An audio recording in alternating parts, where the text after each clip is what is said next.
sometimes because we are practicing, we end up looking at others as though, you know what, there's no place for you here. Whereas, you know, when I speak, I'm going to tell you something about myself, okay? I actually tell some of the people, if you're praying 5 times a day, don't listen to me. Please go and listen to other scholars who are a little bit more hard and harsh, because you know what? You need to graduate to another level. I've specialized in grassroots. Someone far away, oh, that's my specialization.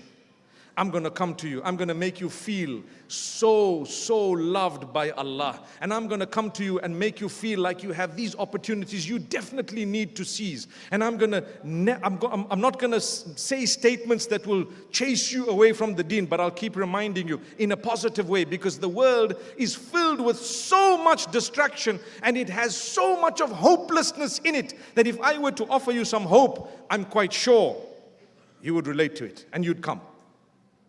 There we are. And that's the reason why it's important to reach out to people. You don't know their struggles. You don't know anything. You don't know what they've been through. You don't have a clue what suffering they have been through. I know of